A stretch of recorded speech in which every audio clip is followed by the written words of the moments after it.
शिव बाबा पधारे, बोलते ध्वनियों। ब्रह्म से शिव बाबा पधारे, बोलते ध्वनियों।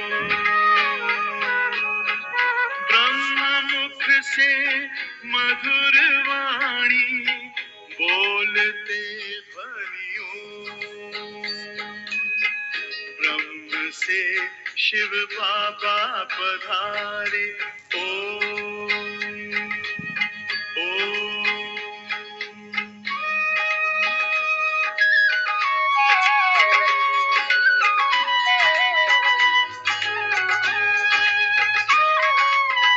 ओम की इस मधुर ध्वनि से किया परिवर्तन, प्रेम शांति सिखा के बदला सभी का जीवन। आदिदेव प्रजापिता श्री, बोलते ध्वनियों। ब्रह्ममुख से मधुर वाणी, बोलते ध्वनियों। ब्रह्म से शिव बाबा पधारे, ओम ओम।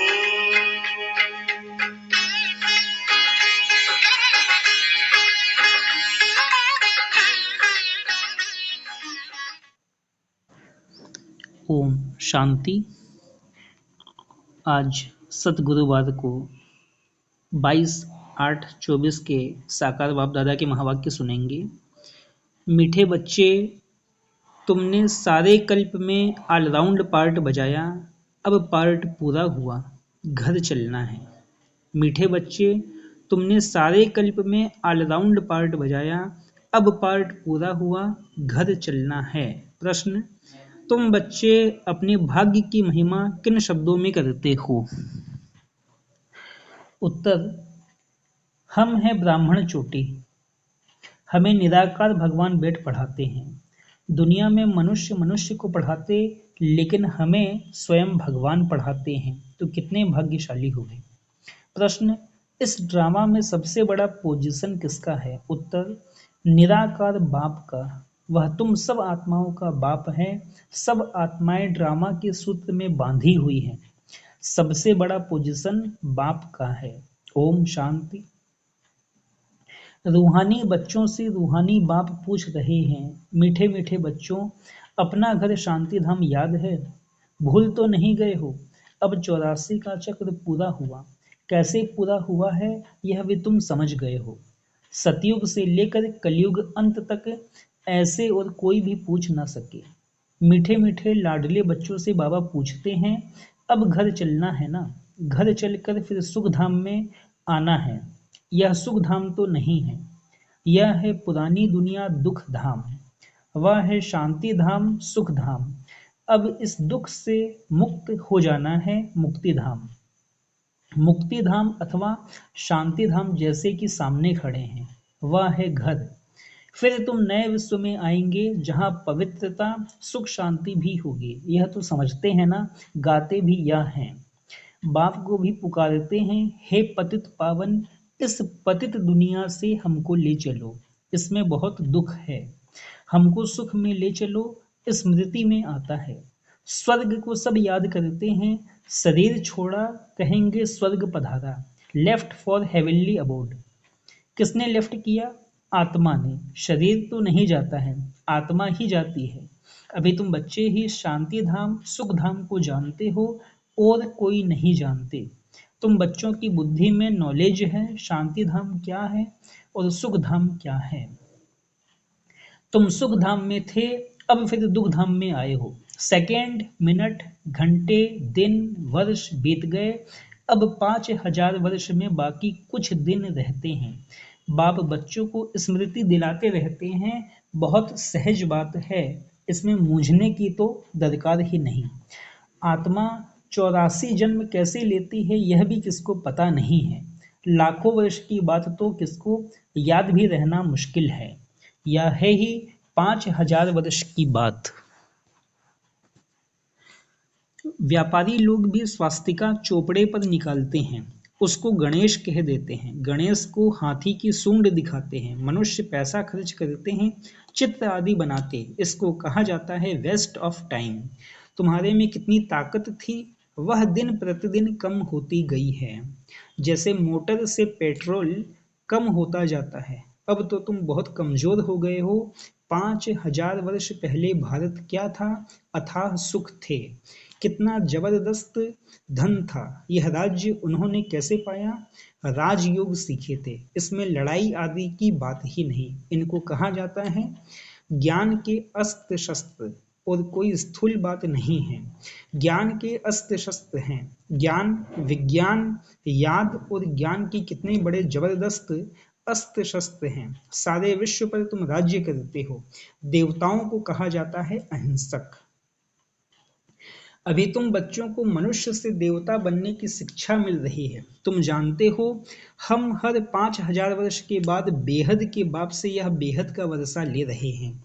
यह आत्मा की बात है, इसमें स्थूल लड़ाई आदि की कोई बात नहीं।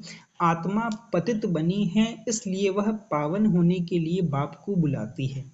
अब बाप कहते हैं मीठे मीठे बच्चे, अब तो घर जाना है।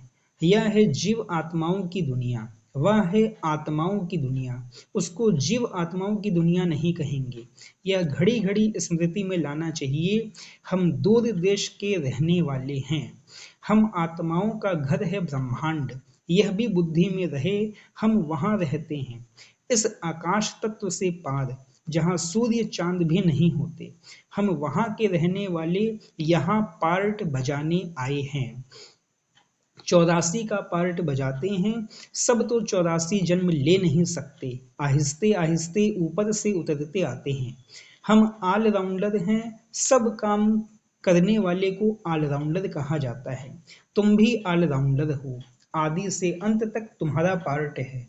अब इस चक्र का अंत है, तो भी ऊपर से आते रहते हैं। बहुत बच्चे रहे हुए हैं जो ऊपर से आते रहते हैं, वृद्धि को पाते रहते हैं। बाप ने तुम बच्चों को हम सो का अर्थ भी समझाया है। वह लोग तो कहते हम आत्मा सो परमात्मा हैं, उनको तो ड्रामा के आदि मध्य अंत ड्यूरेशन आदि का भी कुछ पता नहीं है। तुमको बाप ने समझाया है इस शरीर में तुम अभी ब्राह्मण हो, प्रजापिता ब्रह्मा द्वारा शिव बाबा ने तुमको एडाप्ट किया है, पढ़ाते हैं। यह तो याद रहना चाहिए ना। बाप हमको पढ़ा रहे हैं, वह ऊंचते ऊंच भगवान है। सभी सभी आत्माएं इस ड्रामा के धागे में पिरोई हुई हैं। अभी तुम जानते हो हम शुरू में देवता थे, फिर हम सो क्षत्रिय धर्म में आए, अर्थात सूर्यवंशी से चंद्रवंशी में आए। इतने जन्म लिए, यह सब पता होना चाहिए। यह नॉलेज पहले तुम्हारे में बिल्कुल नहीं थी, अभी बाप ने समझाया है। यह वर्णों की बाजोली है।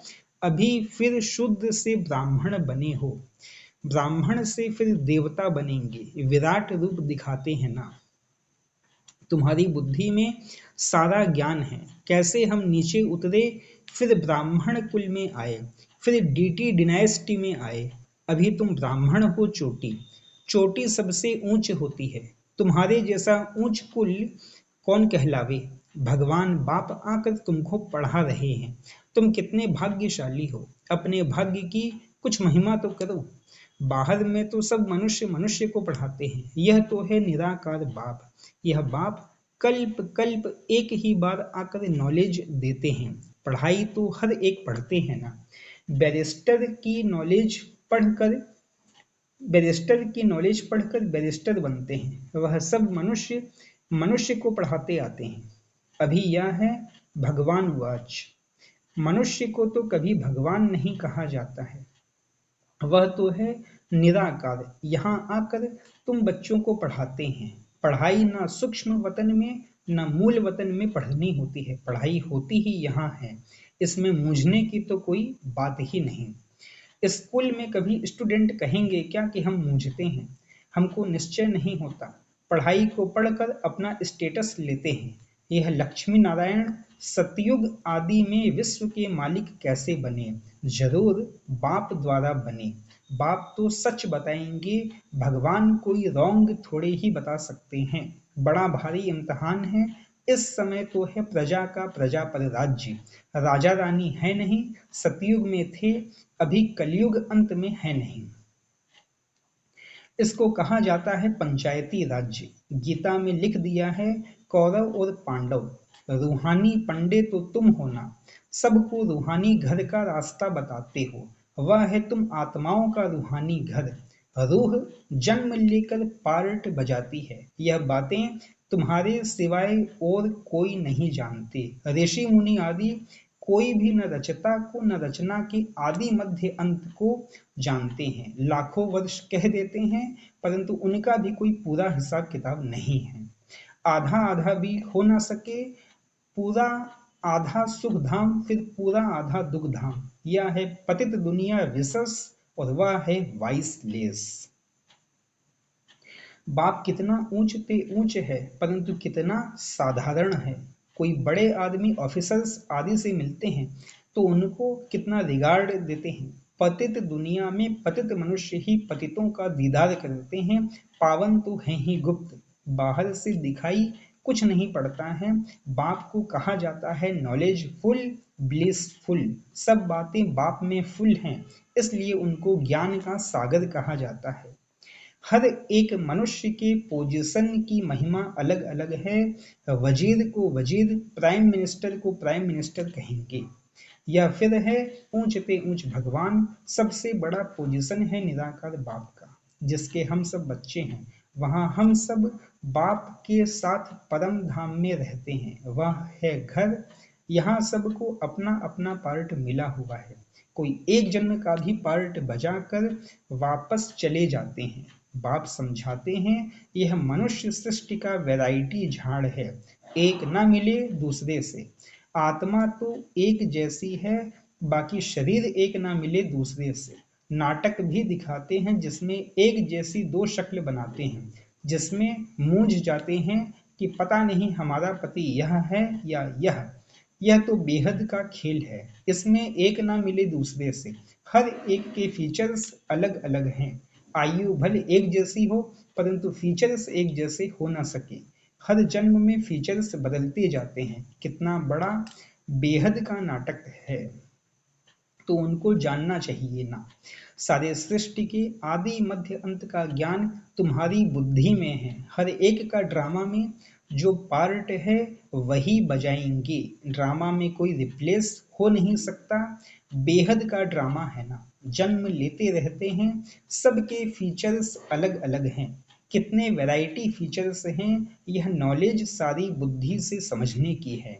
कोई किताब आदि है नहीं। गीता का भगवान हाथ में गीता ले आता है क्या? वह तो ज्ञान का सागर है, पुस्तक थोड़े ही ले आया। पुस्तक तो भक्ति मार्ग में बनते हैं। तो यह सब ड्रामा में नूंद है। एक सेकंड न मिले दूसरे से। तुम बच्चों को तो सब समझा दिया है। चक्र पूरा हो फिर नए सिर शुरू होगा। अभी तुम पढ़ रहे हो, बाप को भी तुम जान गए हो, रचना को भी जान गए हो। मूल वतन से यहाँ आते हो पार्ट बजाने। स्टेज कितनी बड़ी है, इनका कोई माप नहीं हो सकता। कोई भी पहुंच नहीं सकते। सागर और आकाश का कोई अंत नहीं पा सकते, इसलिए बेअंत गाया जाता है। आगे इतनी कोशिश नहीं करते थे, अभी कोशिश करते हैं। साइंस भी अभी है, फिर कब शुरू होगी? जब उन्हों का पार्ट होगा। तो इतनी यह सब बातें शास्त्रों में थोड़े ही हैं। सुनाने वाले के बदले सुनने वाले का नाम डाल दिया है। यह काली आत्मा, वह गोरी आत्मा। काली आत्मा इनके द्वारा सुनकर गोरी बनी है। नॉलेज से कितना उच्च पद मिलता है। यह है गीता पाठशाला। कौन पढ़ाते हैं? भगवान राजयोग सिखाते हैं अमरपुरी के लिए, इसलिए इसको अमर कथा भी कहा जाता है। जरूर संगम युग पर ही सुनाई होगी। जिन्होंने कल्प पहले पढ़ा है वही आकर फिर पढ़ेंगे और नंबरवार पद पाएंगे। तुम यहाँ कितने बार आए हो? अनगिनत। कोई पूछे यह नाटक कब शुरू हुआ है, तुम कहेंगे यह तो अनादि चला आ रहा है। गिनती की बात हो नहीं सकती, पूछने का ख्याल भी नहीं आता। शास्त्रों में सभी हैं भक्ति मार्ग की कहानियां जो पढ़ते रहते हैं। यहाँ तो अनेक भाषाएं हैं, सतयुग में अनेक भाषाएं आदि होती नहीं। एक धर्म, एक भाषा, एक राज्य की तुम स्थापना कर रहे हो। वे लोग तो शांति स्थापन करने की राय देने वालों को प्राइज देते रहते हैं। शिव बाबा तुमको सारे विश्व में शांति स्थापन करने की राय देते हैं, उनको तुम क्या प्राइज देंगे? वह तो और ही तुमको प्राइज देते हैं, लेते नहीं। यह समझने की बातें हैं। कल की बात है, जबकि इन्हों का राज्य था। अभी तो रहने की जगह नहीं है, वहां तो 2-3 मंजिल बनाने की भी दरकार नहीं रहती, लकड़े आदि की दरकार नहीं। वहां तो सोने चांदी के मकान होते हैं, साइंस के जोर से झट मकान बन जाते हैं। यहाँ तो साइंस से सुख भी है, दुख भी है। इससे सारी दुनिया खलास हो जाएगी। इसको कहा जाता है फॉल ऑफ पाम्पिया। माया का कितना पंप है, साहूकारों के लिए तो जैसे स्वर्ग है। इसलिए वह तुम्हारी बात भी नहीं सुनते, आगे तुम भी नहीं जानते थे। यहाँ तो बाप आकर डायरेक्ट तुमको पढ़ाते हैं, बाहर में तो फिर भी बच्चे पढ़ाते हैं, मित्र संबंधी आदि भी याद आते रहते हैं। यहाँ तो बाप बैठ समझाते हैं। दिन प्रतिदिन तुम याद की यात्रा में पक्के होते जाएंगे, फिर तुमको कुछ भी याद नहीं आएगा, सिर्फ घर और राजधानी याद आएगी। फिर यह नौकरी आदि याद नहीं आएगी। मरेंगे ऐसे जैसे बैठे बैठे हार्ट फेल होते हैं। दुख की बात नहीं, हॉस्पिटल आदि तो कुछ भी नहीं होंगे। बाप को जान लिया और स्वर्ग के मालिक बने। तुम्हारा तो हक है, सबका नहीं, क्योंकि स्वर्ग में सब तो नहीं आएंगे ना। अच्छा, मीठे मीठे सिकिलधे बच्चों प्रति माता पिता बाप दादा का याद प्यार और गुड मॉर्निंग। रूहानी बाप की रूहानी बच्चों को नमस्ते। रूहानी हम बच्चों की रूहानी बाबा को भी पदम गुणा, पदम की भी पदम गुणा याद प्यार, गुड मॉर्निंग और नमस्ते नमस्ते नमस्ते। अच्छा, शुक्रिया बाबा। धारणा के लिए मुख्य सार पहली पॉइंट है,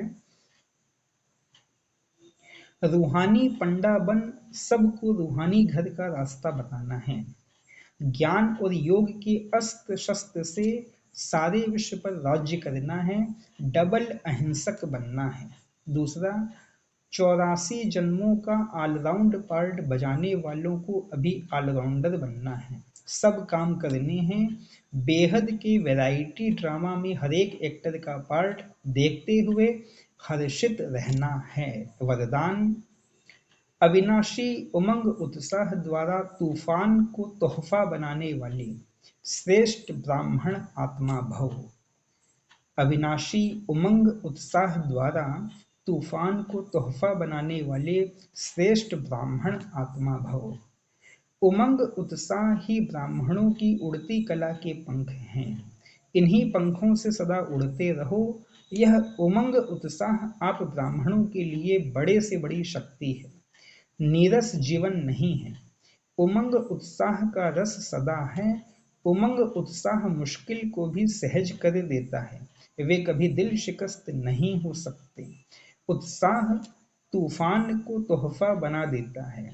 उत्साह किसी भी परीक्षा व समस्या को मनोरंजन अनुभव कराता है।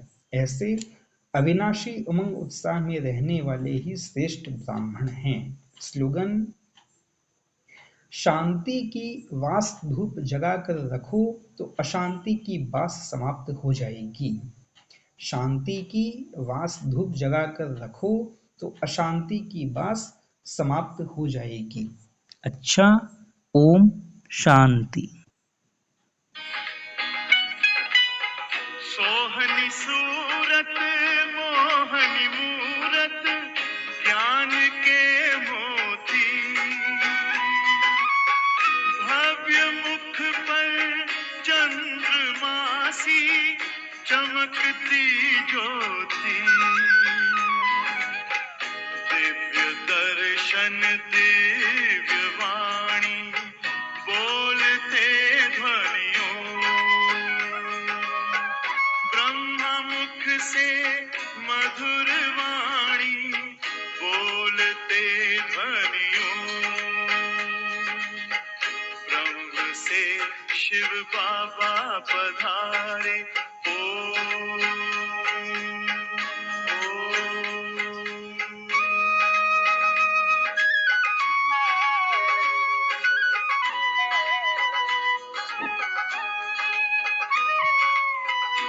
विश्व में थी पाप की जब घटा छाई, तब विभूति आप जैसी धरती पे आई। एक तार में बंध के सारे बोलते ध्वनियों, ब्रह्म मुख से मधुर वाणी बोलते ध्वनियों, ब्रह्म से शिव बाबा पधारे बोलते ध्वनियों, ब्रह्म मुख से मधुर वाणी बोलते ध्वनियों, ब्रह्म से शिव बाबा पधारे। ओम